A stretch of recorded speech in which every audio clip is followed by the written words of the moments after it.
Hola, buen día a todos. Hola, Carla. Hola, Morning. buenos días. Ya abrimos, buenos días, bienvenida Graciela. Ya abrimos la sala y quiero dar la bienvenida a todos los que están entrando. Bienvenidos todos. Vamos a partir en unos minutitos en cuanto esperamos que todos ingresen a la sala.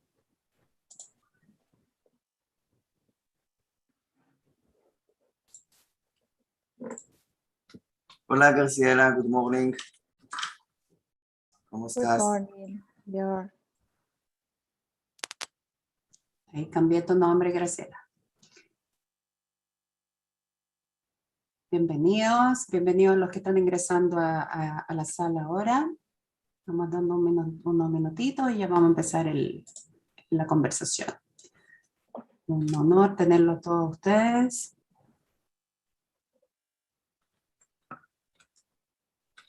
Estamos en vivo en YouTube también.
Muy buenos días, bienvenidos a todos. En cuanto esperamos que ingresen todos los participantes de la sala, les quiero comentar que hay en este momento, algunas de las presentaciones serán en inglés y tenemos traducción simultánea.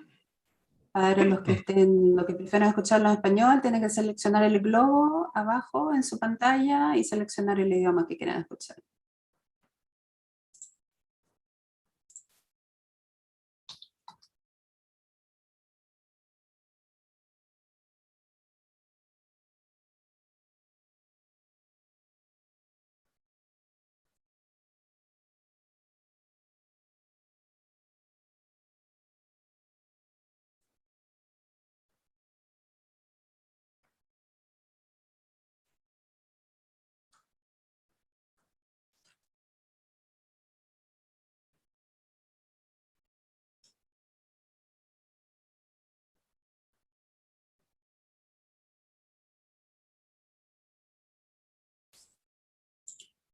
Buenos días, muy bienvenidos. Estamos dando 2 minutitos para que ingresen todos.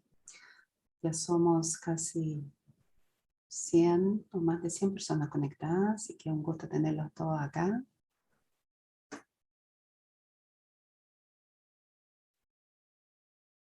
Algunos amigos, algunos conocidos, representantes de gobierno, autoridades. Bienvenidos.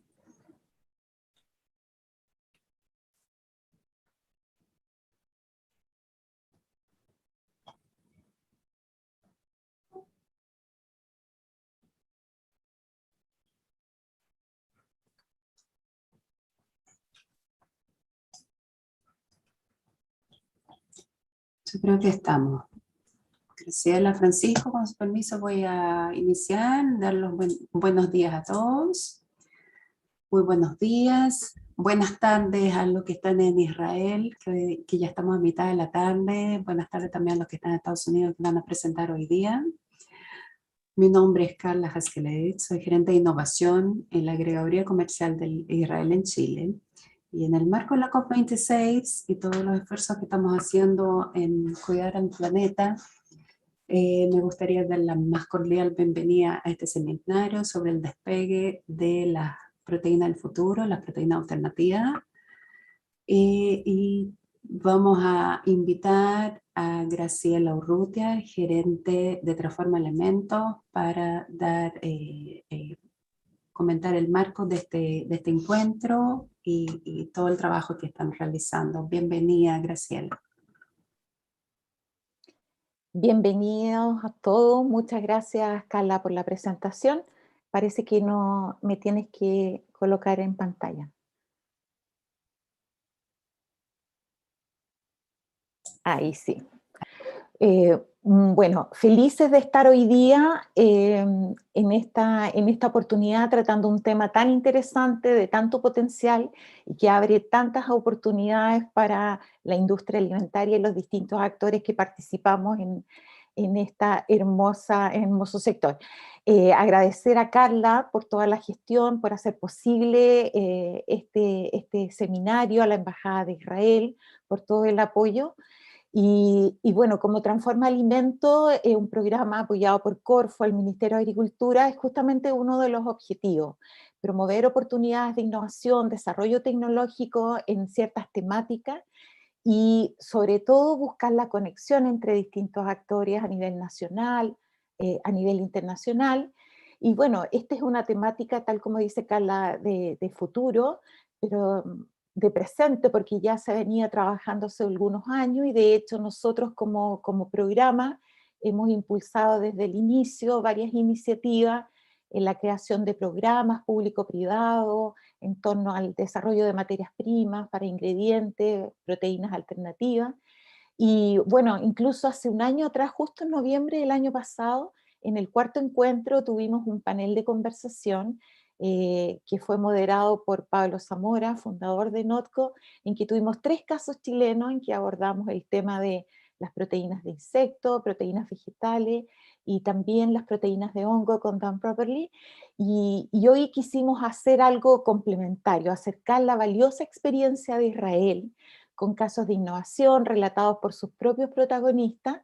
Y bueno, la idea es justamente tener este espacio después de las presentaciones de interacción con los expositores de primer nivel que vamos a tener hoy día y bueno, explorar futuras colaboraciones, nuevos vínculos, y a través de la Embajada de Israel y bueno, y de Transforma Alimento quedamos súper disponibles para seguir reforzando, profundizando esta temática o abriendo otros temas de interés para todos ustedes. Así que yo, sin más, quiero volver a agradecer a Carla, a todo el equipo de la Embajada de Israel, que sea una provechosa jornada para todos. Y bueno, ahora para cerrar el bloque de apertura y antes de las presentaciones, quisiera saludar y darle la palabra al agregado comercial de Israel en Chile, Lior Spinder. Así que muchas gracias, bienvenido Lior. Muchas gracias, Graciela. Buenos días a todos. Good morning. So my name is Leo Spindel. I'm the head of the economic mission to Chile. Our goal, the economic mission, is to create connections between the industries of Chile and Israel. We promote the economic ties through the formation of business delegations, conferences, webinars like today, and scouting services, all in accordance with the needs and requests coming from Chilean and Israeli industries. The field of protein alternatives, the topic of the webinar today, is not luxury, it is necessary. According to UN reports, the livestock market is directly responsible for 20 to 40% of the overall greenhouse effect. In addition, about 45% of world's agricultural produce serves animal feed to sustain the huge meat industry, rather than the population in need of food. It's clear that the way we grow and consume food needs to change rapidly. It needs to become more efficient and sustainable in order to continue to feed the growing world population. In Israel, there is a significant innovative ecosystem in the field of food tech, which includes hundreds of startups, venture capitals, research institutions, and local and multinational food companies that have identified the potential for development in Israel. In addition, the Israeli government recognized the importance of this topic and supports the food tech ecosystem through research grants, pilot programs, and the establishment of technology incubators. We are happy to share the Israeli experience and knowledge with others. All of us in the Israeli Economic Mission in Chile will be happy to connect you to the vibrant innovation ecosystem in Israel. I would like to end my remarks by thanking our great partners for this important event, Corfo, Chile Alimentos, and the Israeli Export Institute. I wish you all an interesting and fruitful webinar. Muchas gracias.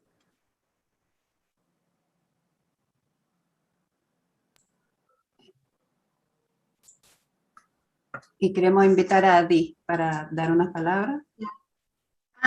Shalom everyone, my name is Adi Teicher. I am the head of the Food and Food Tech Unit at the Israel Export Institute. The IEI is a non-profit organization who's supported by the Ministry of Economy, whose purpose is to support the local industry and startup companies with the challenges in the global markets. Today we focus on food tech and in alternative protein, but it's important to emphasize that food tech is not just alternative protein. It actually goes all across the entire food value chain. And I will be happy that we have in the future more opportunity to share with you also other fields in the food tech. I want to thank you all very much for this opportunity, and I wish us a very fruitful meeting. Thank you.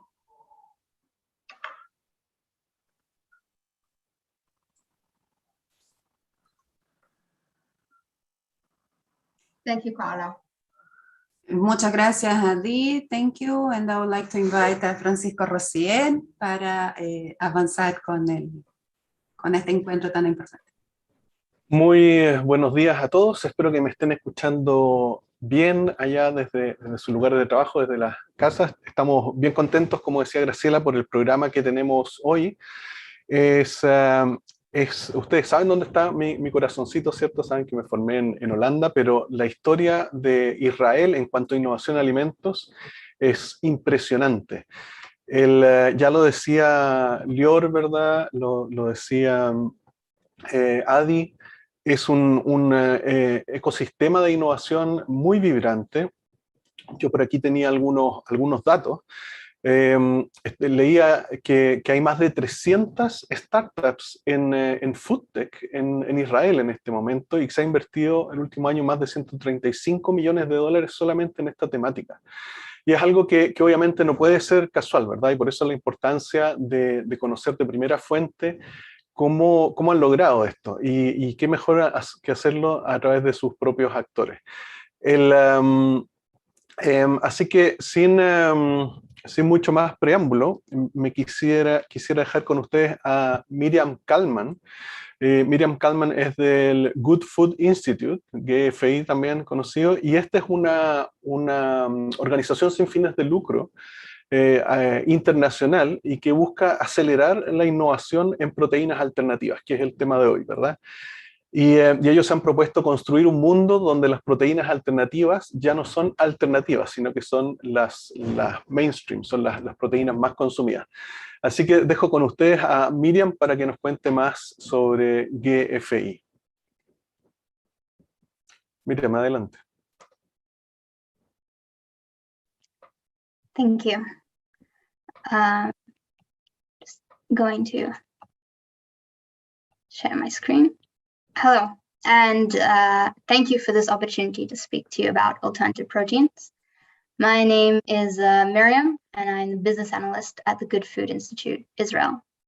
Today, I'd like to discuss with you a little bit about who we are, and then we're going to look at what alternative proteins are, look at an overview of the landscape, and an overview of the Israeli alternative protein industry specifically. So who's GFI? The Good Food Institute is a global nonprofit organization working across the world to develop a roadmap for sustainable, secure, and just protein supply. With over 100 staff across 6 strategic regions, we work across 3 sectors to empower and develop alternative proteins. In the realm of science and technology, we work to ensure open access research into the most pressing problems facing the industry today.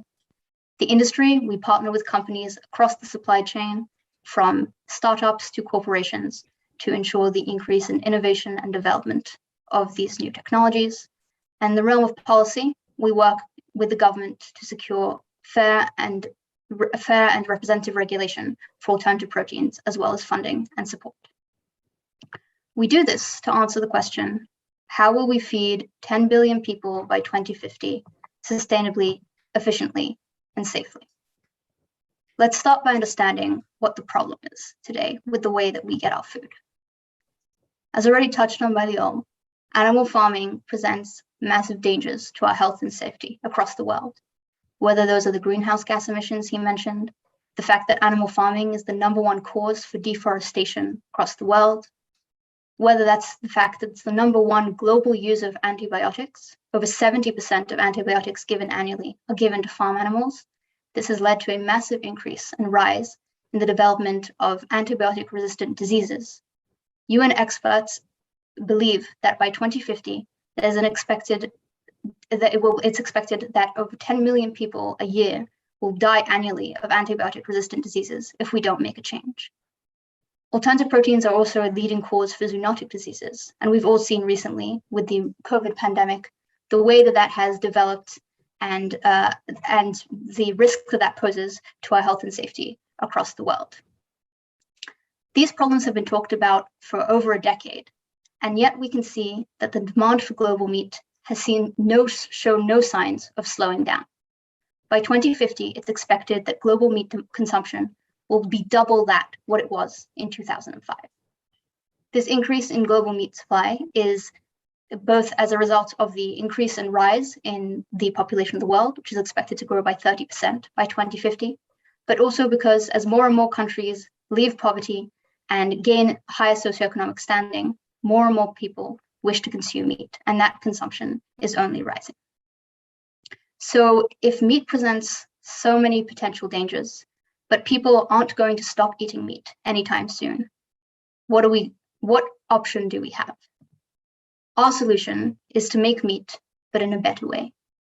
Meat that tastes like meat, looks like meat, cooks like meat, and smells like meat, but isn't made from animal farming. The opportunity we see here is with omnivores and flexitarians. While the percentage of the population that is vegan or vegetarian, as in doesn't eat meat at all, has stayed stable at about 6% over the last decade, what we've seen is a rapid growth in the number of people defining themselves as flexitarian. Today, 29% of people across the world define themselves as such. And what this means is that while they do enjoy and continue to eat meat, they are attempting to reduce their consumption for health or environmental reasons. That number is only growing, and in the younger generations, we see higher and higher percentages of people defining themselves as flexitarians and attempting to reduce their meat consumption. It is them and the omnivores who just want to have a good burger that we need to create products for, products that will give them the meat that they desire without causing all the harms that we discuss. We need alternative proteins, new technologies to make the food we love. What do we mean when we say alternative proteins? In GEO5, when we discuss alternative proteins, we discuss three main sectors: plant-based alternative proteins, fermentation-derived proteins, and cultivated proteins. Let's understand what each of those mean. Plant-based proteins, just like animal products, they're composed of the same proteins, fat, vitamins, and minerals that make up the burgers or the steaks that we all love. But those proteins are just taken directly from the plant and reconstituted to be put into said burger, as opposed to having that go through the process of being consumed by the animal and then us taking that directly from the animal. We've seen a massive rise in these products over the last few years, with products such as the Impossible Burger or Beyond Meat taking the world by storm and gaining a very large foothold in the market very, very quickly. The plant-based industry uses a variety of legumes and grains to create its products. Currently, the main protein source that we can see is soy protein, followed distantly by pea and wheat. But there is a lot of room and necessary innovation in this field, because we need to create more and better proteins that can better constitute, and both in terms of formulation and in terms of taste, the proteins that we wish to mimic. That's why one of the companies you're going to hear from today, InnovaPro, has created a chickpea protein isolate for exactly this reason, to be able to develop and create, among other things, alternative proteins that don't suffer from some of these problems. The next form of alternative protein that we discuss is fermentation. Fermentation has a long history in food production, whether that's beer, which we know and love, that is fermented, or the rennet that is used in over 90% of modern cheeses. Fermentation means taking microorganisms such as fungi or bacteria and constituting them so that they can programming them to create the proteins or fats for us to either use inside alternative protein products or to eat as a biomass themselves. A few examples of recent developments in this field include Perfect Day's whey protein that they've put into their dairy products to create a new ice cream product that they've recently put onto the market, or Impossible Foods heme protein, which gives their burger the meaty and metallic taste that allows it to mimic traditional meat burgers far more closely. The final form of alternative protein we discuss is cultivated meat. This is the process of taking cell directly from the animal and growing it in bioreactors so as to create an end product that is identical to one we would get if we were to take a steak directly from a cow. These products together allow us to create products that are very similar to the traditional meat products that we know today, or identical, in fact, if we go with cultivated meat, but do not have many of the issues that were discussed at the beginning. The field of new meat has been growing rapidly over the years. This is the new meat landscape a few years ago when things were just getting started. And this is that same landscape a year ago. We've stopped updating this slide as it's been impossible to keep track of the growing boom in this industry and of the many, many new companies, corporations who have been entering this field. This massive rise in alternative proteins has been led by a rapid growth in private investment. As we can see, in 2010, private investment in this field is approximately $4 million. In 2020, that total investment was $3.1 billion. And 2021 looks to be an even bigger year than that. Private investment is rapidly growing in this field as people understand the massive market opportunity presented here. Estimates on what the share of the global meat market that alternative proteins will take up by 2030 range from 6 to 10%, depending on exactly how you calculate it. But even at the conservative end of 6%, we're still looking at an $85 billion industry by 2030. So there's a lot of room for growth and profit in this field. We can see this is the plant-based market share by category in the United States. Alternative milk is already 15% of the overall milk market in the States.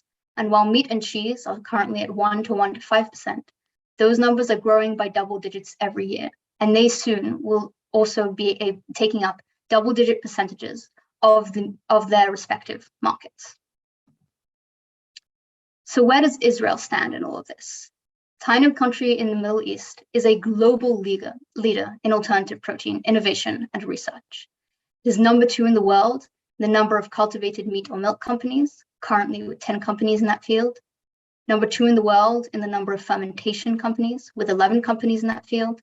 And in 2021, Israeli cultivated meat companies raised $133 million, which was 25% of the world's investment in that field. This is a map of alternative protein startups in Israel at the end of 2020. As we can see in the cultivated meat and dairy sector, companies have entered the pilot and scale-up stage and are beginning to ramping up production for preparation for entrance into the market. One such company you're going to hear from today, BioMilk, has developed a cultivated milk product. In the sector of plant-based, you can see there are many companies that are already in the market and are continuing to grow and enter new and new markets as the time goes on. One such company that we've already discussed that you're going to hear from today is NovaPro, who, as I've said, have developed a chickpea isolate. But it's not only private money and investment that's looking at startups in the field. Food giants are also betting on plant and cultivated meat as they recognize that alternative proteins are the future. Companies like Tyson and Cargill and Thai Union have all entered the field and made investments as they know that it is necessary to continue to innovate and develop in this new and exciting field. Two partnerships that I'd like to highlight with Israeli cultivated meat companies include BRF's partnership with Aleph Farms. BRF is one of the largest meat producers in the world, and they not only invested in Aleph, but signed an agreement with them to co-develop and produce cultivated meat and distribute the products in Brazil. Nestle, the world's largest food company, has signed an MOU with Future Meat, working together, again, not only in investment, but to evaluate their technologies and produce cultivated and blended products together. This is in recognition of the fact that the first cultivated products on the market are unlikely to be fully cultivated, but rather a blend of plant-based and cultivated proteins. Nestle and Future Meat are working together to develop the products of the future. So we can see that there is a lot of room for investment and development and cooperation between established companies and the nascent and exciting Israeli startups that we can see in this ecosystem. They work together to create the products of the future. Thank you very much. Enjoy the rest of the webinar. Thanks, Miriam. Excellent presentation, and thanks for giving us such an overview of the field of alternative proteins. I have to ask you, though, that please don't stop updating that slide with all the companies in the alternative protein field, because you still have to have some room there for the Chilean companies that will come. And I would like to introduce to you to Dror Tamir. Dror Tamir is part of Hargol Food Tech, and he will tell us something about the grasshopper protein. And it's impressive if you see the pictures of the industrial installation. First time I see something like that, the sheer size of it, where they are growing the grasshoppers, and the new methods they have developed on how to feed them. So Dror, the streaming is all yours, and welcome to the webinar. Excellent, and thank you, Miriam, for a great presentation.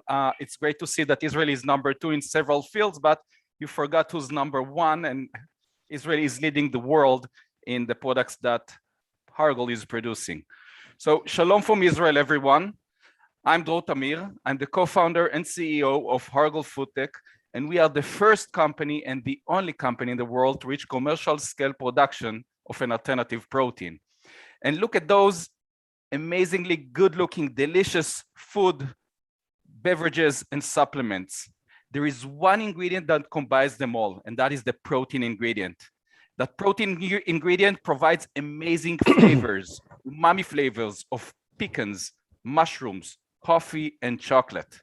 And that ingredient is already in the market. You can find it in products in the Asian, European, and American markets by leading food producers. But I'll get to that a little bit later. As you heard, we all know that global demand for protein is expected to double over the coming decades, and we are also aware to the fact that existing protein sources are reaching their limitations. And this is why we are witnessing this race around the world to develop alternative protein sources. But these new sources suffer from their own set of limitations. Hargol's mission is to do better. We plan and we already deliver a better protein alternative. And when we talk about doing better, we talk about a healthier protein for humans and animals, a healthier protein for the environment, produced in a safer and more efficient process. And that ingredient is nature's most efficient protein source, grasshoppers. To explain how efficient they are, take a look at this. If you take the whole animal with no separation or extraction, you just turn it into powder. 1 spoon of that powder provides 1/3 of the daily protein intake of an adult. This is equal to over 100 grams of steak. So you can understand that grasshoppers are packed with nutrients. It starts with the protein. They contain 72% complete protein, all essential amino acids, and a very long list of other essential micronutrients, antioxidants, and vitamins: omega-3, omega-6, omega-9, iron, zinc, folic acid, magnesium, potassium, calcium, vitamin E, vitamin B3, vitamin B12, and many more. As a result, grasshoppers provide a very long list of health benefits to humans. Of course, they improve the performance of athletes. They help them recover from injuries or recover from training. They build their muscles and skeleton and much more. But we are collaborating with the Weizmann Institute, that is the leading research institute in Israel. And we already know from preliminary results that the grasshopper protein supports the growth of children, at least as good as casein or soy, which are the gold standard, and that's super impressive. They improve metabolism by reducing our sugar and cholesterol levels faster, so they have the potential to prevent diabetes, reduce body fat, strengthen our immune system, improve our brain and gut health, improve our sleep, and even improve our skin health. But let's talk about the environment, because this is where it gets even more exciting. Compared to beef, to produce the same amount of biomass, 1 kilogram versus 1 kilogram of grasshoppers, the grasshoppers reduce by over 99% greenhouse gas emissions, water consumption, arable land usage, and waste. This is a solution that can feed the world, not by 2050, it can feed the world today and for the next hundreds of years. Hargol today is the first and only company in the world to reach commercial scale production, and we are already operating 3 production facilities based in northern Israel. This is how the facility looks from the inside. Look at the right side of the facility. There is a long corridor leading to with doors leading to a lot of rooms. In each one of the rooms, we have our proprietary technology, which of course I cannot share with you, but it includes a climate control environment and unique cages that enable us to grow in a single door 150,000 grasshoppers at a time. The technology that we developed includes a climate control environment that enables us to grow grasshoppers year-round at a very high and constant quality, and also to grow grasshoppers anywhere around the world. We managed to accelerate the incubation of the eggs from 40 weeks to only 2 weeks. The incubation period was reduced. This means we increased the number of annual life cycles from 1 to 11. And the last part is it's the innovative cage infrastructure that enables us to grow grasshoppers vertically and increase production per square meter by 10 times. Additional technologies that we are developing and will expand the IP base of the company are mainly focused on new genetic lines of grasshoppers through crossbreeding, non-GMO. For example, in the photo, you can see the feed that we provide to the grasshoppers today, which is wheat grass, fresh wheat grass. It's an excellent source of nutrients, but it's also a very expensive source of feed. Hargol already have the 10th generation of grasshoppers that are being fed with dry feed. The impact on production cost is amazing. It reduces feed costs by 97% and labor costs by over 50%. And this makes us today the most efficient animal-based protein source and even the most efficient plant-based protein source out there, but with a much better product. To give you a few numbers, if we compare ourselves to chickens, which are today the most efficient animal-based protein source out there, we take the same infrastructure and we replace the chickens with the grasshoppers. The first thing is we increase the productivity by 2.5x. Per year, we produce 2.5 times more protein. And we do that at a cost that is 60% below chickens today. This is a technology that can feed the world. Hargol's business model is B2B. We are offering ingredients to food, beverage, and supplements producers around the world. Those ingredients come in 2 forms. The first one, powder, just basic powder, the whole animal dried and grinded into powder. That ingredient can be easily blended into a variety of applications with no additional processing. It provides a boost in nutritional content and health benefits while significantly reducing the ecological footprint of those products. And it has a super long shelf life of over 24 months. So it makes the entire logistics much more simple, much more efficient, and safer. The second ingredient is what we call the new meat, and that's grasshoppers minced meat. It provides the same benefits I mentioned earlier for the powder, and it also provides essential functionality.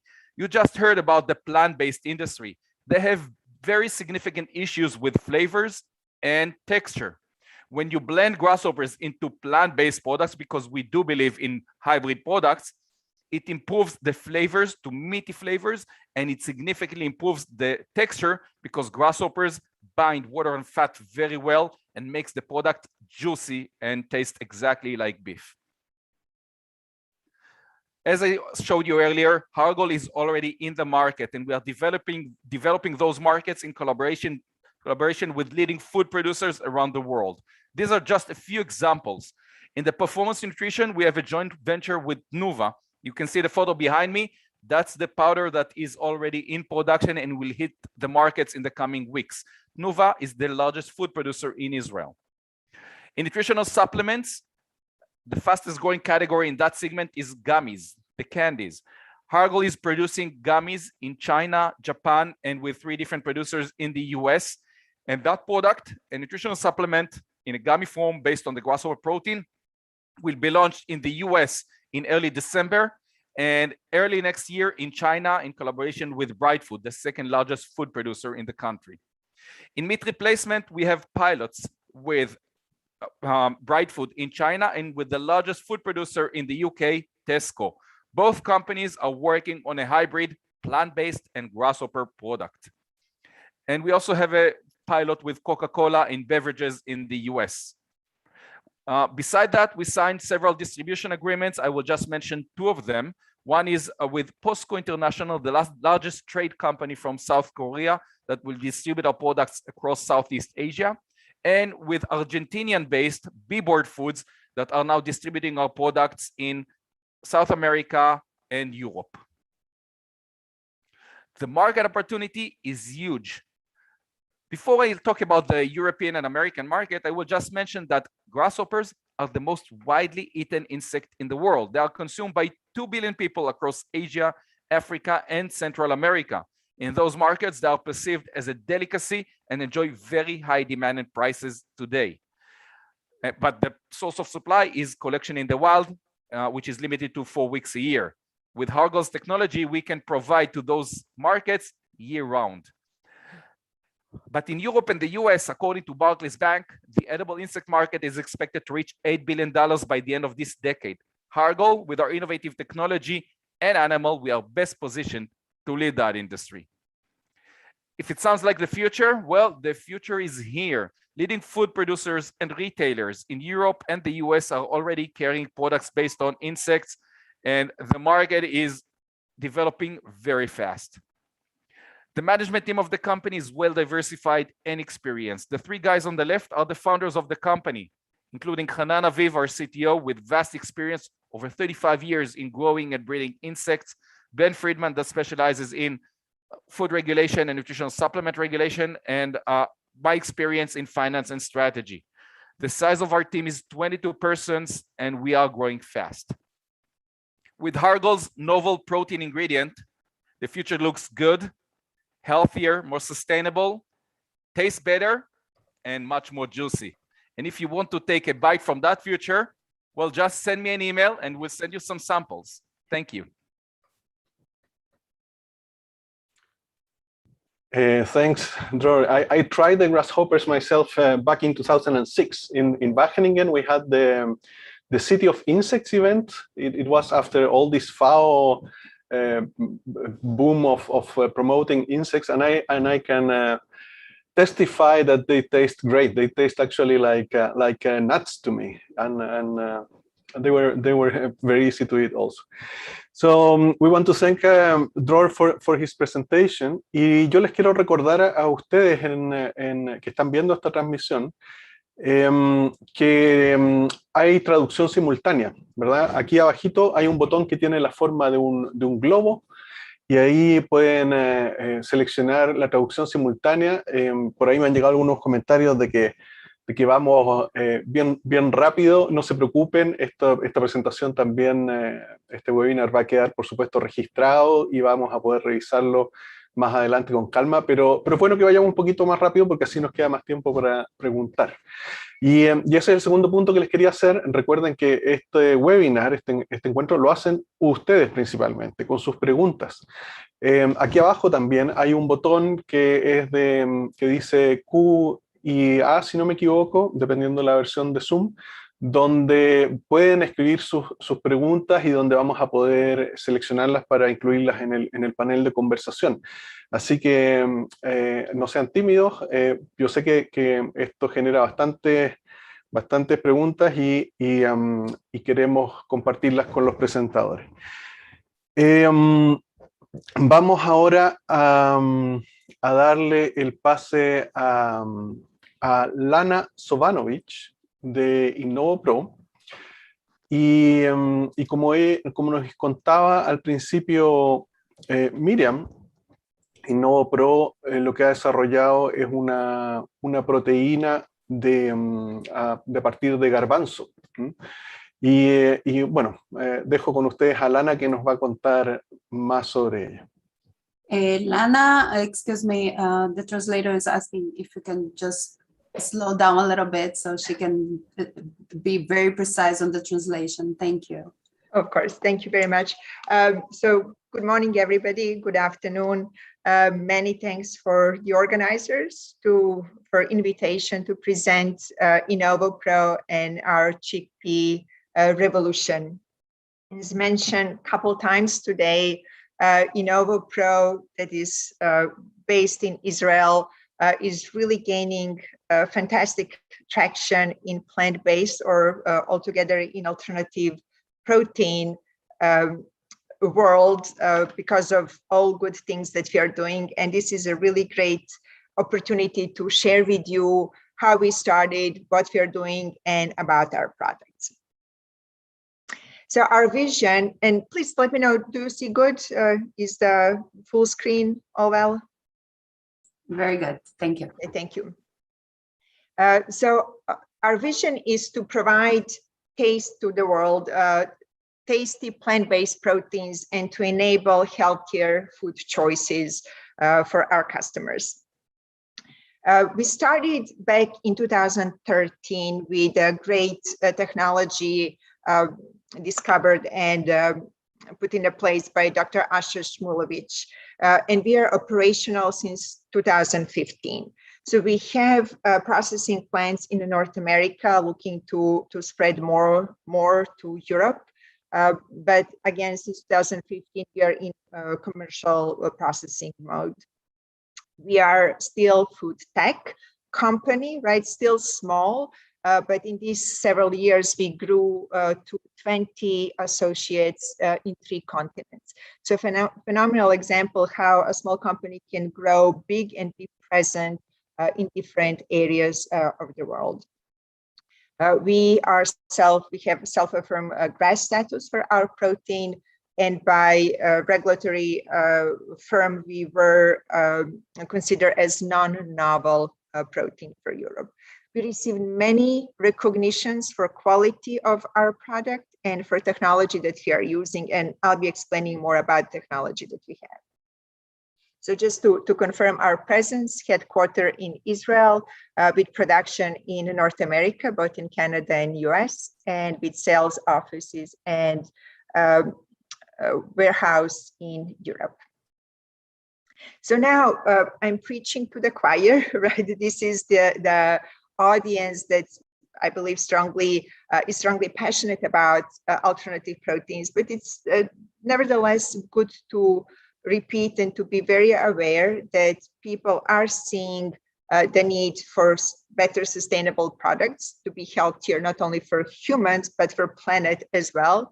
And more people are getting to the area at least to try alternative proteins. Specifically, plant-based foods are now in more than half of the households. So more people are considering themselves flexitarians, really looking to replace a meal that would usually have meat now with some alternative or plant proteins.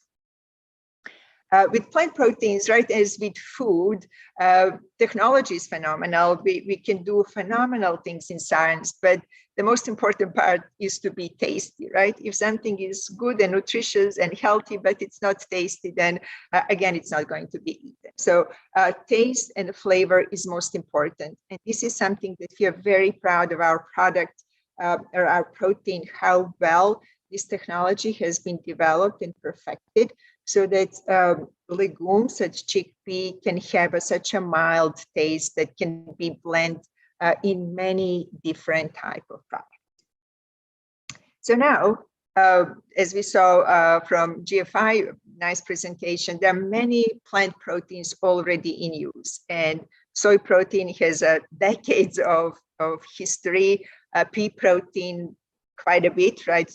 2-3 decades already. We have new proteins coming up, rice, potato, many others. But when we look for the quality parameters, right? When we look functionality, when we look taste, of course, nutritional quality, and also allergenicity, that is a very important part for product developers thinking to put a new product on the market.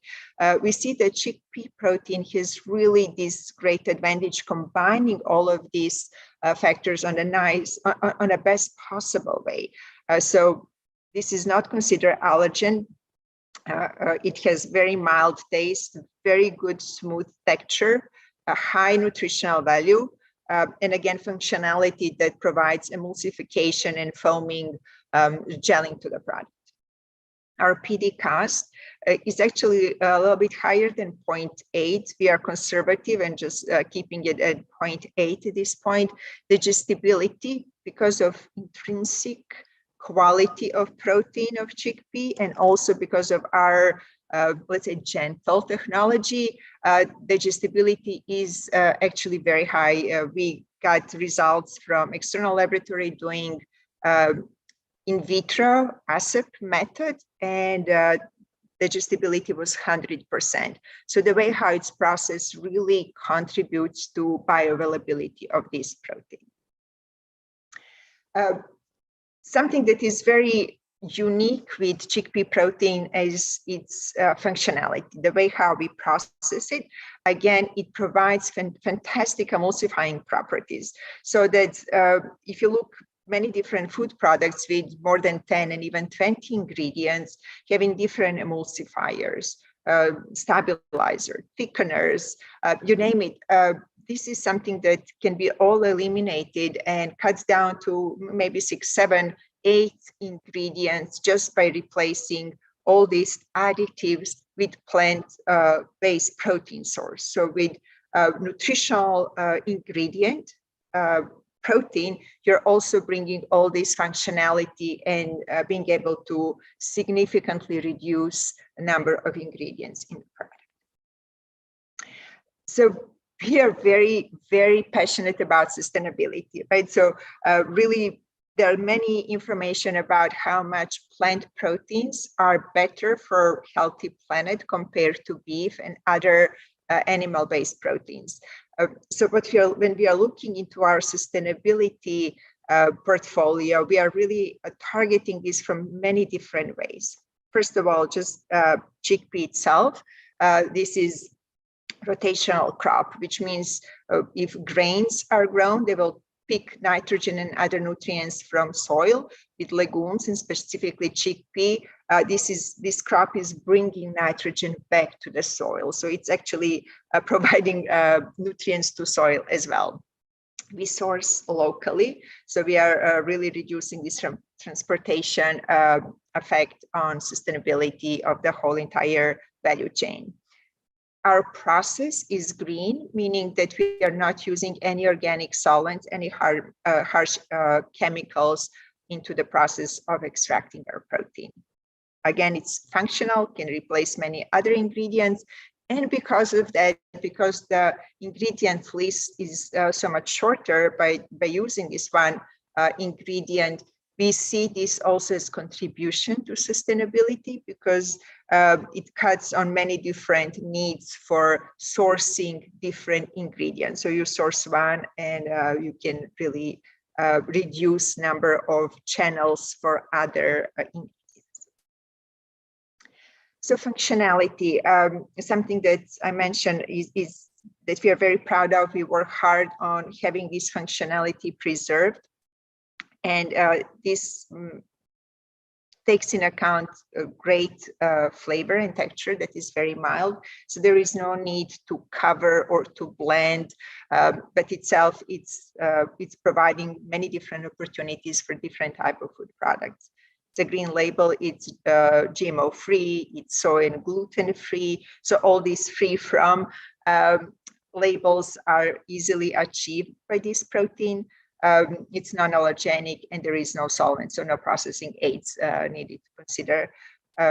Also functionality, emulsification, foaming, even gelling that can be provided by addition of the ingredient. And as mentioned, it's highly digestible. It's 70% protein. It's complete, has all essential amino acids, low carb, low sodium, actually fantastic potassium to sodium level over 10, practically is 12. So this is really bringing a good potassium to sodium level for cardiovascular health. These are actually our products, our prototypes, and they look good and taste even better, I would say. So our business model is really business to business. So we provide ingredients to our customers, and we are not really planning to be a commodity type of ingredient. We are very specific, functional, specific ingredient.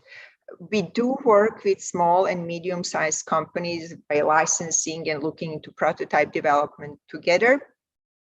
All products, including salad dressing, gluten-free bakery, non-dairy products, meat alternative beverages, meat replacers, TVP, and fantastic cheeses, just fantastic cheeses. These are products that have been already launched in different parts of the world, in Europe, in UK, in USA, in Israel, and even in Korea. So you can see, I don't need to read, you can recognize probably some of the brands, but also type of the products that we have, and they're actually on the market. So as I mentioned, our protein is our #1 product, CP Pro 70, it's 70% protein. We also have organic version of that. This is available upon request. We have launched chickpea textured protein, TVP, just a month ago. This is truly first TVP based on chickpea protein. Starch and foam are in our pipeline. They're being developed, and we expect that you can see them on the market very soon, as soon as next year. So the dream team, we are headquartered yet again in Israel. So this is the team there. And if you would like to learn more or to discuss any collaboration projects, please feel free to contact me. Anybody from the office will be happy to address your questions and to provide samples if desired. Thank you very much. Thanks, Lana. I love to see someone with a profile so scientific, because I know you have a PhD in biochemistry and biotechnology in food. To see such a profile inside a company making great products, and that's something that we still have to go for here in Chile. We are doing so well with the time that I think that we have time for some questions now for our first three panelists. Vamos a hacer algunas preguntas a nuestros primeros tres panelistas, porque hay mucha actividad en el chat y en la zona de preguntas para nuestros panelistas. Así que les pido a Dror, a Miriam y a Lana que mantengan sus cámaras prendidas para poder comentar acá alguna de las preguntas. Yeah, would like to, just 1 second, would like to invite the panelists to turn their cameras and select the language interpretation to English, so the translator can translate the Spanish to English for you, for the questions, please. And let me add you to the spotlight so we are all together here. So I have a question actually for Miriam. Correct me if I'm wrong, but I read that the GFI gets the funding from donations only. Is it that way? And why did you choose for such a funding scheme? And how can you ensure an operation? What kind of activities are you funding and promoting? Can you share something about that? Yes, that is correct. We are 100% philanthropy funded organization, And the reason for that is really so that we can provide support to the entire industry without any questions of conflicts of interest or anything like that. So any body, government, corporation that we can assist with market research information can come to us and we can provide it, and they know there's no conflict of interest involved there. And what we do with that is really, as we said, we ensure that we have access to open research, open access research in all kinds of scientific fields. Again, one of the reasons we want to be a nonprofit here is to ensure that that research doesn't come under IP and the entire industry can benefit from it and connect together. That's giving advice to corporations, helping governments set regulation, etc. So those are all the things that we do, and we want to ensure that we are non-biased and an actor that anyone can turn to. Thanks, Miriam. And I saw that there's a GFI Brazil. So when do we get our GFI Chile? I'm sure it's in the works. Yes, no, GFI Brazil works with companies not only in Brazil but also across South America with the relevant bodies there as well. Super. Dror, your presentation has raised quite some interest. You have seen it in the chat. I've seen you also active there answering some of the things. Many people are asking where can they get a sample, so great that you could share your email there. And so let me add one more thing. Tell me. Actually, they can order the samples. We have an online store, and this is as a result of a commercial pilot we did last year. We followed the story of John the Baptist. Grasshoppers are the only insect that is approved both by the Bible as kosher, by the Quran as halal for Muslims, and it was the food of John the Baptist from the New Testament. So we have a store called Biblical Protein. Just Google biblicalprotein.com, and you can order all kinds of products based on grasshoppers and honey and enjoy the diet of John the Baptist. Thanks, Dror. So here in Chile, we have a couple of companies working with black soldier. I'm sure you know the insect, and one of those companies is asking how does the larvae of black soldier compares with what you can get from grasshoppers? Well, it's completely different animals. It's like comparing chickpea with cultured meat. It's completely different fields. Black soldier fly is an animal that consumes almost any organic matter, even plastic.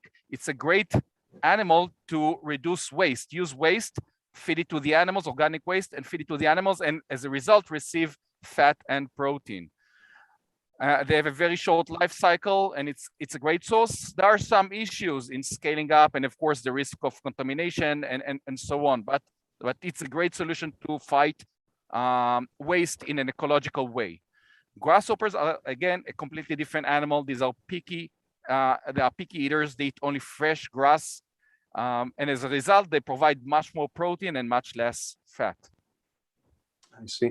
And there's also quite some interest about the food safety of grasshoppers. I know that yours are eaten a very specific menu. You show it there with the grass from wheat, if I remember correctly.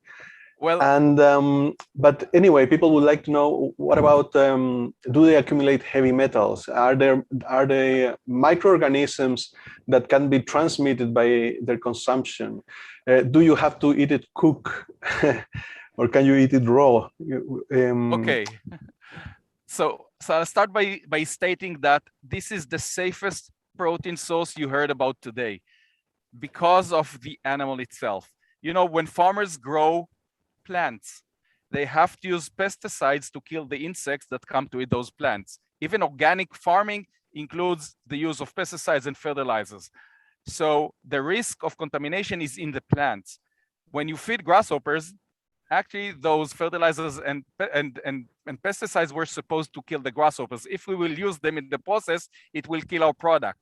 So there is no use of fertilizers, pesticides, hormones, or antibiotics in the process. It is the safest product you can find out there. And this is one of the results. It's a super long shelf life and a super clean ingredient in the end. And you can actually eat the product raw. but we will not be marketing the product that way. As I showed at the presentation, we'll market it only in the form of an ingredient to food producers. So eventually consumers will have the finished product that is super safe to consume. Excellent. Someone was sharing on the chat even the site of the Bible where it shows that you can eat them. Lana, and that's I shared it. This is the store. You can buy the products there. That's our products. Oh no. In the chat says Leviticus 11:22. Oh yes. This you yes. shall eat of them. Lana, and we have a kosher permit from the National Rabbinate. Great, Roy. Lana, and when you show all the functionalities that you have reached with the chickpea protein, it reminded me of what I've seen on with some other companies about potato protein. Can you tell something about how they compare, or which one could have some advantage over another one? I know that the potato protein, if I remember well, was obtained from a byproduct from the potato starch production. So there's a sustainability argument there. What can you comment about the chickpea protein?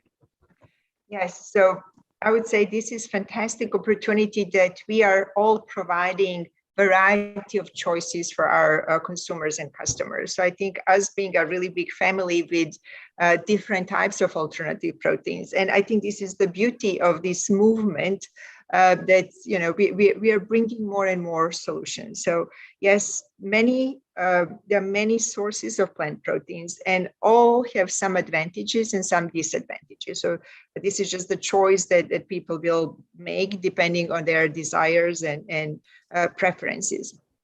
So with potato, as you mentioned, right, these are proteins developed as byproducts, while our protein is the primary product from chickpeas. Our digestibility is 100%, again, based on intrinsic properties and amino acids and type of the proteins that we are extracting, and the way how it's extracted. So it's very bioavailable. Potato proteins are also available, and they have a good nutritional quality, but our taste and texture really does not have a similar plant protein. So the taste is very mild, flavor is very mild, and there is no sandiness in this texture. So the creaminess of our protein is something that we praise ourselves. Excellent. And I was very surprised to see that you are getting some TVP products from chickpea protein. And which one is the first product we are going to see in the market? So we launched this in US on Supply Side West in Las Vegas just in October. So yes, you can actually buy it and make it at home. It's available. So is it like texturized soy protein? It's a texturized chickpea protein. Yeah, of course. Protein and chickpea flour, it's produced by our customer and our collaborator. So we developed protein for this purpose. Right. Thanks, Lana. Here maybe a question for all of you. Here in Latin America, we're all in the Los Andes zone. We have many grains and cereals that are, well, they have been called, right, the ancient grains, and that have new properties, or we are rediscovering what the good things that they had.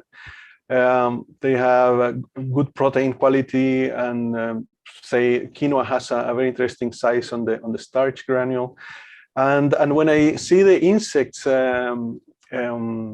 let's call avenue of growing proteins, and when I see culture meat, there's not really a geographical barrier to do those things, right? Here in Chile, we are doing black soldier, we are doing also crickets, if I remember well. So what are your plans, or what do you think that the industry should move to? Lana, are you gonna move to investigating new sources of protein from some other legumes, some other cereals? Dror, what does it take to get the production of grasshoppers here to Chile? And maybe Miriam can comment, well, she commented that soon she's going to open an office here in Chile, so that's great news.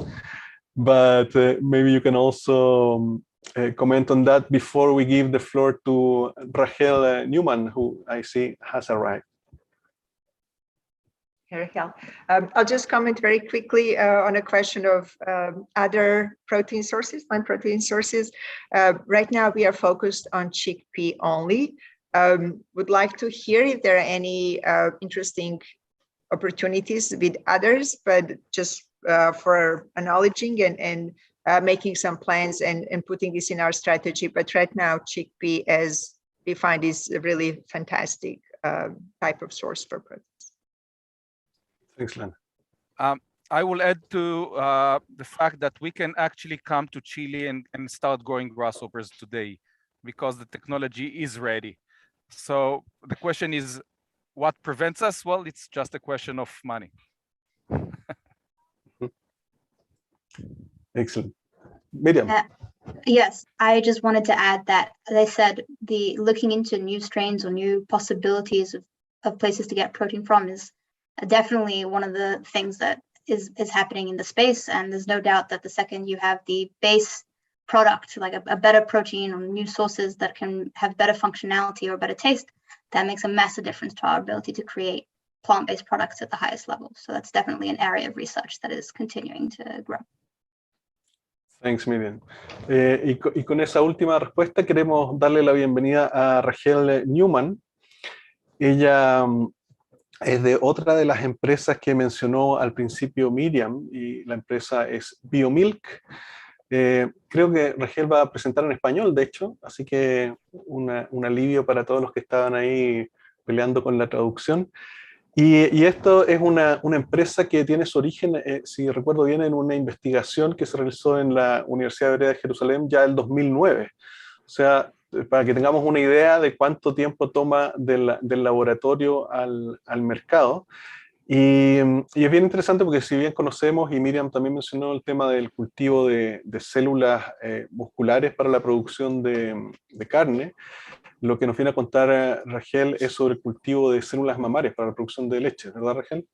Así que la transmisión es toda tuya. Gracias, qué bueno lo del español. Disculpen la tardanza, que estaba yo en otra presentación, pero bueno, ya estamos aquí y muchas gracias por la oportunidad.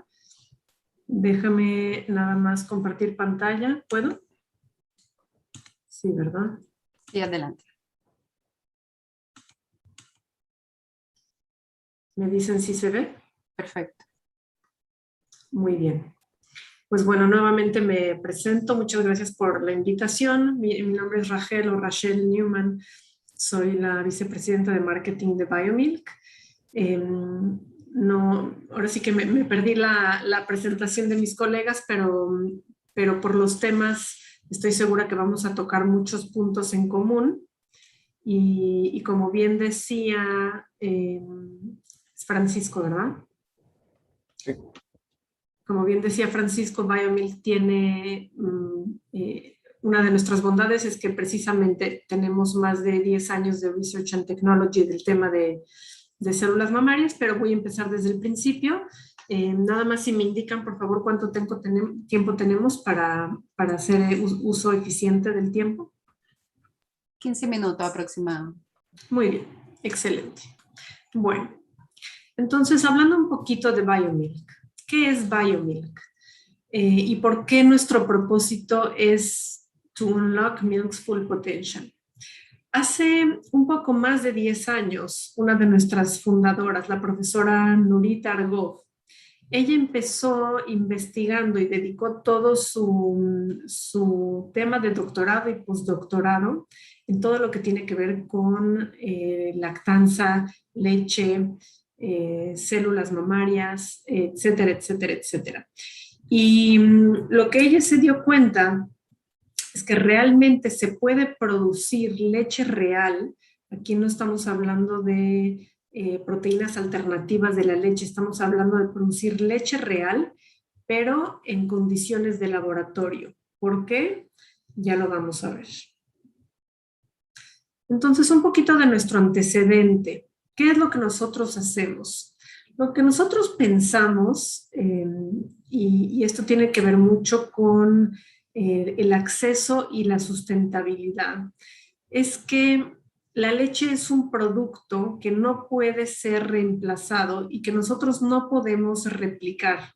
O sea, el mundo no puede intentar hacer algo que viene de la naturaleza sin que venga de la naturaleza. Entonces, ¿cuál es la tesis detrás de todo esto? Que queremos que el mundo siga disfrutando de los beneficios que solo la leche puede dar, porque la leche es un producto de evolución de hace más de 200 millones de años, pero de manera sostenible. Y a lo que nos hemos enfrentado en los últimos años, que seguramente ya han platicado de esto en la charla, es que los métodos de la industria, en específico de la industria de la leche, como lo vamos a ver, no son sostenibles por mucho tiempo más, que la manera en la que las personas estamos teniendo acceso a leche y a los productos lácteos ya no van a ser eficientes por mucho tiempo más, por temas de sostenibilidad, temas económicos, temas de salud, muchos temas más, y que necesitamos como sociedad encontrar esas soluciones que nos permitan disfrutar de este alimento que es único y que no es comparable y que no se puede sustituir, pero de una manera que sea sostenible a lo largo del tiempo. Como decía, que un poquito nosotros somos una empresa que nacimos en Israel, estamos basados en Israel, empezamos operaciones como empresa en el 2020, pero con todo este academic research que les comentaba desde el 2009. Somos la primera empresa que produce leche a partir de células que estamos listadas en el Stock Exchange de Tel Aviv desde este año. Y bueno, y ahora vamos a platicar un poquito más. Pero antes de adentrarnos, lo que yo les comentaba sobre la leche y por qué es bien importante entender la bondad de la leche y a qué nos referimos con la leche. Generalmente nosotros cuando estamos hablando de leche, ¿qué es lo primero que pensamos? Pensamos en la leche que le ponemos a nuestro cereal o la leche que le ponemos a nuestro café o todos esos usos que le damos en el día a día a la leche. Y si lo vemos en estricta teoría, pudiera pensarse que en realidad una gota de leche es fácil de replicar. Tenemos el agua, que es la mayor parte de una gota de leche, tenemos temas como lactosa, las proteínas, los minerales, las grasas, y entonces en estricta teoría podría ser fácil replicar una gota de leche. Pero la verdad es que no. La verdad es que la leche no se puede recrear con ninguna otra metodología que no sea realmente a partir de las mismas células que secretan la leche. La leche viene de esta evolución, es el único producto que ha evolucionado a través de los años, muchos años, tanto en los animales como en el ser humano, y que ha ido evolucionando de acuerdo a las necesidades que se han tenido a lo largo de los años. Número 2, el sistema de complejidad de la leche incluye más de 2,000 micronutrientes y macronutrientes. Entonces, cuando volvemos a ver esta gota de leche, en realidad no es nada más estos componentes que vemos aquí. Tiene nutrientes que no pueden ser adicionados con ninguna otra cosa porque vienen por su naturaleza. Y finalmente, la leche es única. ¿A qué nos referimos con única? Que es el único alimento que contiene un sistema lo voy a decir en inglés porque a veces el traducir estos términos me cuesta un poquito de trabajo, el delivery system. ¿A qué nos referimos con el delivery system?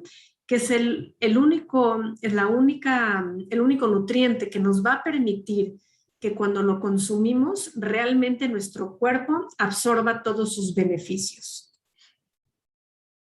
Y entonces cuando entendemos las bondades de la leche real, pero nos enfrentamos a estos retos de la industria, tanto en el consumo como en el crecimiento mundial de la población, como los efectos que la industria de la leche, en este caso, nos ponen en temas de sustentabilidad. Y finalmente, todos esos cambios que estamos viendo en los gustos y preferencias del consumidor, nos damos cuenta que tenemos que hacer algo para poder seguir consumiendo este valioso líquido, pero de una manera distinta. Eso por un lado. Y por otro lado, también tenemos los retos a los cuales se enfrentan los bebés.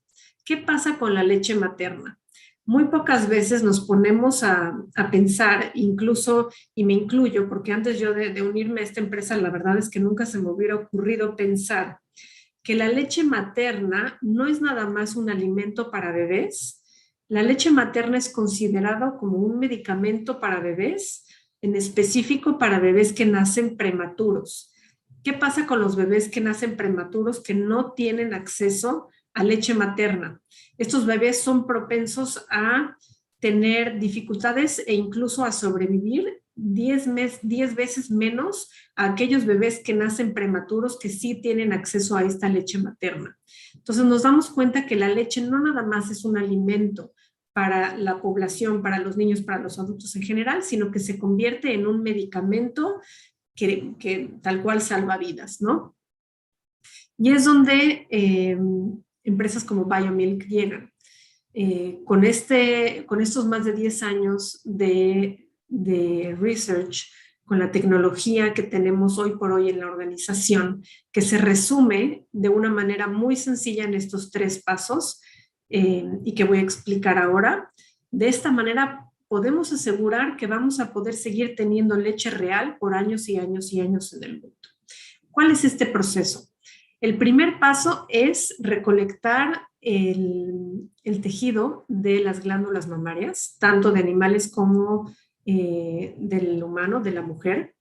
El segundo paso es este isolation de estas células mamarias, las dividimos y las separamos para finalmente cultivar estas células para que se reproduzcan y puedan secretar la leche en la medida en que nosotros queramos, ¿no? El mismo mecanismo tanto para animal como para leche humana. ¿Qué es lo que va a suceder después de estos 3 pasos? Vamos a obtener ingredientes y estos ingredientes van a poder ser añadidos a cualquier tipo de alimento, ya sea a fórmulas maternas, ya sea a yogurts, a quesos, eventualmente a leche tal cual, pero bueno, ese es un proceso que es la manera más sencilla de explicar y que llevará su tiempo. Como dijimos, voy a empezar a apresurarme porque sé que tenemos el tiempo contado, pero es que hay tantas cosas que contar que luego me emociono. Los beneficios, bueno, el número 1, el de nutrición, que ya lo platicamos, el del impacto al medio ambiente, que también ya platicamos, que se convierte en una medicina también, pero también hay 2 cosas importantes que quiero resaltar. Número 1, el motivo por el cual el producir leche en laboratorio se convierte en algo esencial es porque no tenemos que hacer que la leche pase a través de métodos de pasteurización, que hoy por hoy todas las leches de vaca tienen que ser pasteurizadas. ¿Y qué pasa cuando son pasteurizadas? Se les quitan ciertos beneficios que la leche cruda, que raw milk tienen. Entonces, al ser leche producida bajo los más altos estándares de calidad en un laboratorio, no hace falta pasteurizar y por lo tanto va a tener todo aquello beneficio del delivery system que les comentaba, que es esto que ven aquí del lado derecho, el bioavailability of nutrients. Entonces, tenemos muchos beneficios que no se tienen hoy por hoy con la leche que podemos obtener de cualquier animal, ya sea de vaca, de cabra, etcétera, etcétera, que se pueden incluso mejorar estos beneficios al ser una leche que es producida en condiciones de laboratorio. Un poquito adentrándonos para contarles cuál es el modelo de negocio, como les comentaba hace unos momentos, los ingredientes que nosotros vamos a producir van a ser, lo que nosotros estamos buscando es hacer estas partnerships, hacer alianzas con empresas chicas, pequeñas, medianas, grandes, de cualquier tipo de tamaño, que ellos ayuden y que incorporen dentro de sus procesos estos ingredientes lácteos para poder llevar leche real a más y más y más lugares en el mundo.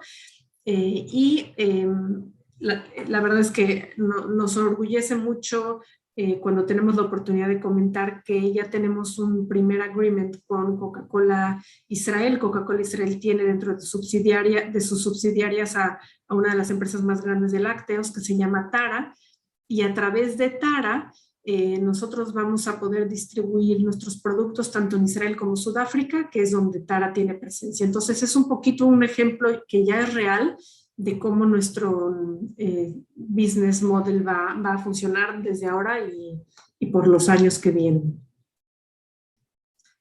Este slide me gusta mucho porque aquí no nada más hablamos de biomilk, sino hablamos de la industria en general. Aquí lo que estamos haciendo es mostrar que esto no es una moda que va a pasar, sino que es un statement ya de la industria del biotech, de la industria de foodtech, que los consumidores han cambiado y que también ellos son nuestros aliados en cómo juntos podemos seguir empujando a las empresas, a los innovadores, a los reguladores del mundo, para que juntos encontremos soluciones y que podamos brindar a los consumidores y a los humanos en general y ¿por qué no también a los animales? Alternativas que nos permitan seguir teniendo buena alimentación, que nos permitan seguir aprovechando de las proteínas que la naturaleza nos brinda, pero siendo conscientes que solo tenemos un planeta, que solo tenemos lo que tenemos enfrente y que nadie se va a encargar de cuidarlo si nosotros no lo hacemos primero que ellos. Y siguiendo en esta orden de ideas, nosotros creemos y estamos convencidos que la sustentabilidad es algo que está en nosotros, que somos los responsables de hacerlo llegar a un buen término, y por eso nosotros hemos decidido seguir los Sustainable Development Goals de la ONU, que impone como una métrica, como una visión, siempre como una estrella a la cual alcanzar, y que hoy por hoy, aun cuando somos una empresa joven, pero ya seguimos 10 de estos 17 goals de la ONU, porque estamos convencidos, otra vez, ¿no? Nosotros creemos que somos parte de un todo, que no podemos solamente seguir como empresas aisladas, y que si realmente tenemos esta convicción que juntos podemos llegar a alcanzar un mundo mejor, entonces podemos hacerlo. Y hay muchas empresas que creo que lo han logrado, que son un objetivo, que son algo al que siempre tenemos que seguir, y nosotros en Biomilk eso es lo que queremos seguir haciendo. Y creo que lo logré en los minutos que me hicieron favor de regalarme esta mañana.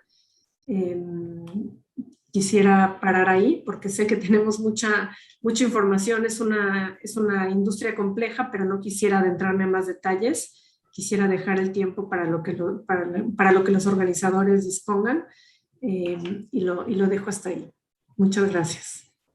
Gracias a ti, Rachel. Es fascinante, fascinante. Tengo yo mismo un montón de preguntas que hacerte, pero la verdad es que hay también preguntas de la audiencia que están ahí presionando. Es importante conocerlas. Dror, Lana, Miriam, I would like to invite you to turn on your cameras again and your microphones for maybe a last couple of questions before we have to unfortunately say goodbye. And let me add you all to the spotlight. And yeah, because I think there's one issue that, or one question better said, that that it's common to all these developments, all these products, and it's about regulation. By definition, all these proteins are rather new or very new in the case of the last example, right?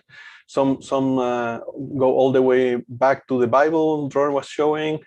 Some others we have eaten regularly, but in a different form, like the chickpea, and now Rachel was showing us this super high-tech option for the production of milk. But what about regulation? Regulation is always lagging behind the new R&D activities. So maybe it will be great if you can share with us how was the experience with the regulation in Israel to introduce these products, but also in the countries where you are aiming to introduce the products next. So I know you have activities in the US and so on. So how do you do that? And maybe if you can, what do you know about the regulation here in some countries in Latin America? Is it ready? Is it not ready? If you can share, maybe starting by Dror.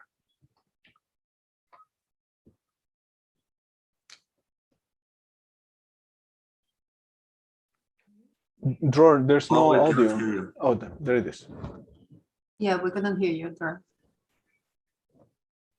No. Still, we cannot hear you. No, you're in. We don't have a microphone, Dror. Well, let's go with Lana then. Can you hear me now? Oh, now we can hear you. Yes. Okay. So I was saying that introducing a new ingredient in the market many times requires a new regulation, novel ingredient regulation, and that's a big pain for a startup. I can tell you that companies that try to sell crickets in most of the world, or mealworms or other ingredients, can work years and years and spend hundreds of thousands, even millions of dollars on getting the regulatory approval. Luckily for us, as I said, grasshoppers are common food for over 2 billion people across Asia, Africa, and Central America. So in many markets, they are already recognized as food, traditional food. Since 2018, the FDA is recognizing our insects as food, and we are shipping products to the US for almost 4 years now. EFSA in Europe recognized our grasshoppers about 4 months ago as novel food, so we're good with Europe as well. And this leaves us with several countries in Asia and South America that needs to work on the regulation.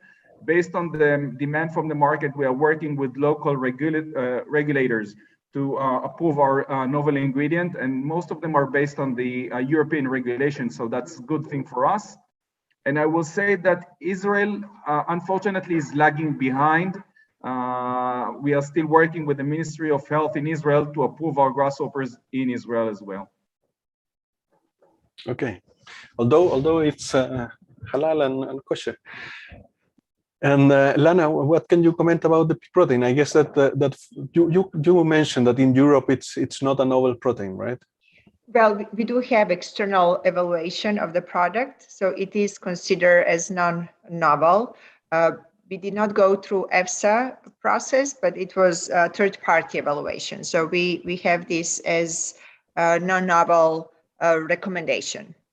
We do have a self-affirmed GRAS status for US. So that is maybe a little bit faster and not to say simpler, nothing is simpler with the regulation, but self-affirmed GRAS really provides safety and good assessment of the quality of the product for companies that want to put this ingredient in their food. So self-affirmed GRAS is the way to start this process.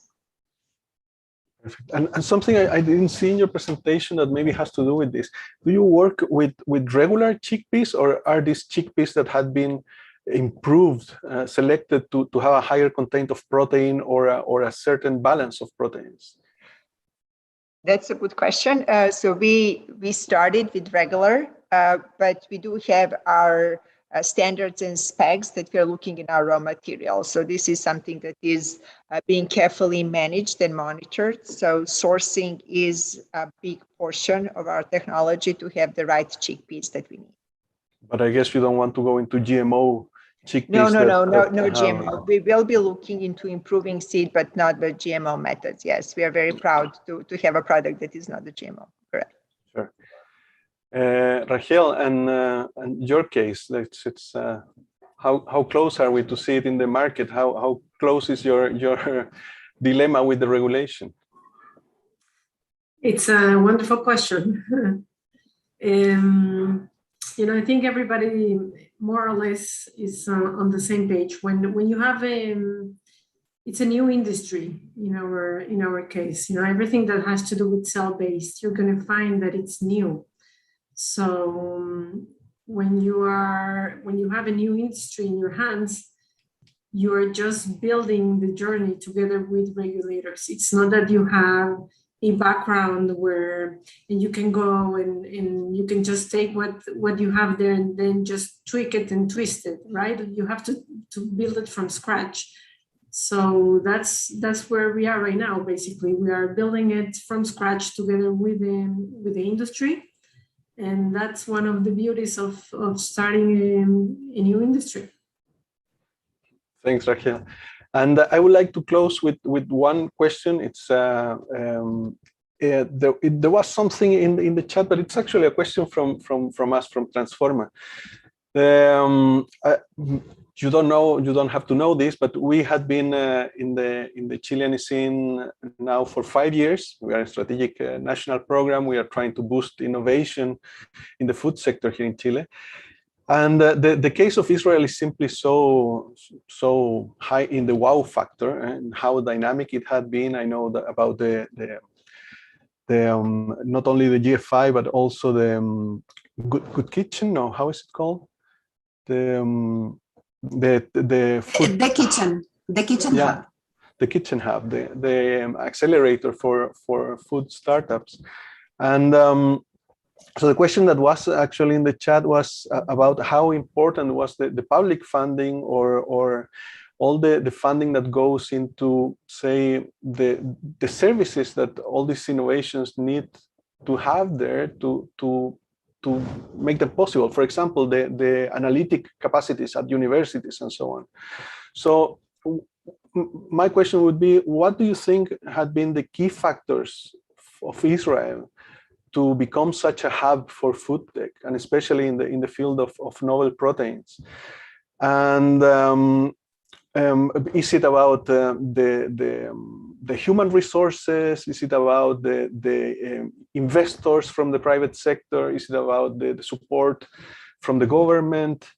I know this has been going on for a decade almost, the way in which Israel has supported the innovation. But and I'm asking because right now in our year 5 we are making new plans for the next 5 years, and of course novel protein is one of the topics that has to be in the center. The challenge is just too important to be left aside. And so we would like to have some hints from you. Do we have to start a big consortia with many companies and universities, or do we have to rather bet on startups and entrepreneurship and attract new talent? I would love to hear your comments on that. Maybe first from Miriam. Yeah, so I think the answer is all of the above. It's not only one thing. There's the human capital here. There's the fact that the Israeli market in general is very good at taking the science that comes out of universities and turning that into commercial products, and working with TTOs at the university to really create and develop these new products that hit the market and don't just stay at the realm of research. There's the government funding and support that had. There's the recent announcement of the new cultivated meat consortium that the government has just opened, and other forms of support like that. So it's really can't just be one thing. It has to be that support across the entire chain in order to create this amazing ecosystem that you've seen. Thanks. Dror, please. There are two things that are unique to Israel. And one thing is the survival mode that we are living in. We do not have any natural resources, and we are surrounded by, at least most of the time, by enemies. So we had to invent in order to survive, and this eventually came from the military to all the areas where we live. It's okay to fail, but you have to try and survive. And this is why you see so many entrepreneurs around Israel, because in order to become an entrepreneur, you have to be not worried about failing. That is one thing. The second thing is something that you can actually say comes from the Bible or from the Jewish tradition.